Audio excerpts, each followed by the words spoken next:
റോബിദാസിലേക്ക് കൂടി.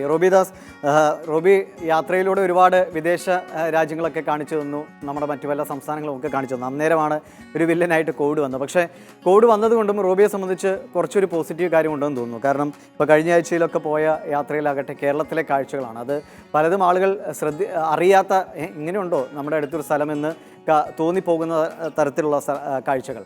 അപ്പോൾ എങ്ങനെയാണ് റോബി കേരളത്തെ വീണ്ടും ഒരു കണ്ടെത്തുകയായിരുന്നു ഒരു പക്ഷേ ഈ കോവിഡ് കാരണം? ഇപ്പോൾ റോബിക്കും അറിയാമായിരുന്നു കേരളത്തിൽ ഇത്രയൊരു സാധ്യത. ഇപ്പം അദ്ദേഹം പറഞ്ഞ പോലെ 85 പുതിയ സ്ഥലങ്ങളാണ്. അപ്പം അങ്ങനെ പുതിയ സ്ഥലങ്ങൾ റോബി ഏതൊക്കെ കണ്ടെത്തി?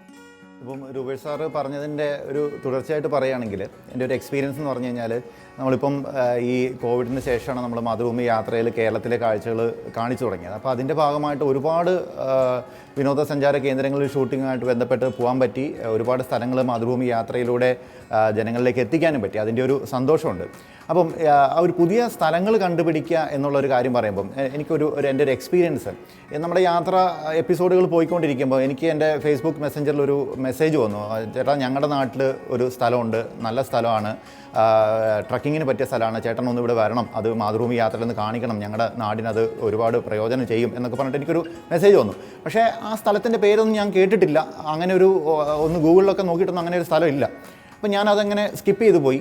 അവസാനം അവരെനിക്ക് കുറച്ച് വീഡിയോസും ഫോട്ടോസൊക്കെ എനിക്ക് അയച്ചു തന്നു. അപ്പോൾ അയച്ചു തന്ന അവസരത്തിൽ ഞാൻ വിചാരിച്ചു ഏതായാലും ഒന്നങ്ങോട്ട് പോയി കളയാമെന്ന് വിചാരിച്ച് ഞാൻ പോയി.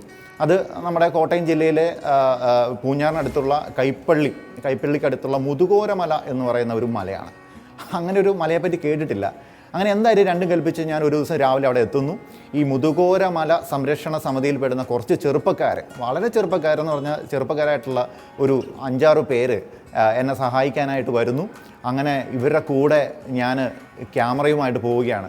അങ്ങനെ കുറച്ച് ദൂരം, ഒരു 3-4 കിലോമീറ്റർ ഓഫ് റോഡാണ്. അപ്പോൾ നമ്മുടെ കയ്യിൽ ഓഫ് റോഡ് വണ്ടി ഉള്ളതുകൊണ്ട് സുഖമായിട്ട് കയറിപ്പോയി അങ്ങനെ സ്ഥലത്ത് കൊണ്ട് പാർക്ക് ചെയ്യുന്നു. അവിടുന്ന് പിന്നെ ട്രക്കിങ് ആരംഭിക്കുകയാണ്. അങ്ങനെ ട്രക്ക് ചെയ്ത് ഏകദേശം ഒരു 1/4 മണിക്കൂർ 1 മണിക്കൂറോളം ട്രക്ക് ചെയ്ത് നമ്മൾ വനത്തിലെ കാഴ്ചകളൊക്കെ കാണിച്ച് അങ്ങനെ അവസാനം ഈ മുതുകോര മലയുടെ മുകളിൽ എത്തിക്കഴിഞ്ഞപ്പോൾ എനിക്ക് എന്താ പറയുക, ക്യാമറ എങ്ങോട്ട് വെക്കണം എന്നുള്ളൊരു സംശയം തോന്നി എനിക്ക്. കാരണം എവിടെ വെച്ചാലും ഫ്രെയിമാണ്.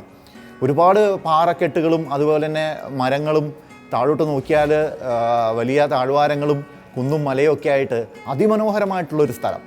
അപ്പോൾ അത് ഞാൻ ചിത്രീകരിച്ച് യാത്രയിൽ നമ്മൾ കാണിച്ചു. ആ സ്ഥലം മുതുകോരമല എന്ന് പറയുന്ന, കൈപ്പള്ളിയിലെ മുതുകോരമല എന്ന് പറയുന്ന സ്ഥലം കാണിച്ചു. അത് ഒരുപാട് പേര് നല്ല റെസ്പോൺസാണ് എനിക്ക് കിട്ടിയത്, ഇങ്ങനെയൊരു സ്ഥലം ഉണ്ടോ എന്ന് ചോദിച്ചിട്ട്. അതിനുശേഷം അവിടെയുള്ള ഈ മുതുകോരമല സംരക്ഷണ സമിതിയിലെ ആളുകൾ എനിക്ക് മെസ്സേജ് അയച്ചു, ചേട്ടാ ഒരുപാട് സന്തോഷം, ഒരുപാട് ഉപകാരം, ഒരുപാട് പേര് പ്രോഗ്രാം കണ്ട് ഇങ്ങോട്ട് വരുന്നുണ്ട് എന്നൊക്കെ പറഞ്ഞിട്ട് എനിക്ക് മെസ്സേജ് അയച്ചു. അപ്പം സാറ് പറഞ്ഞ പോലെ നമുക്ക് പുതിയ ഡെസ്റ്റിനേഷനുകൾ കണ്ടെത്താൻ പറ്റണം. പക്ഷേ എനിക്ക് തോന്നുന്നു നമ്മുടെ കേരളത്തിൽ ഓരോ പഞ്ചായത്തിലും ഓരോ വിനോദസഞ്ചാര കേന്ദ്രം നമുക്ക് ഡെവലപ്പ് ചെയ്തെടുക്കാൻ പറ്റും.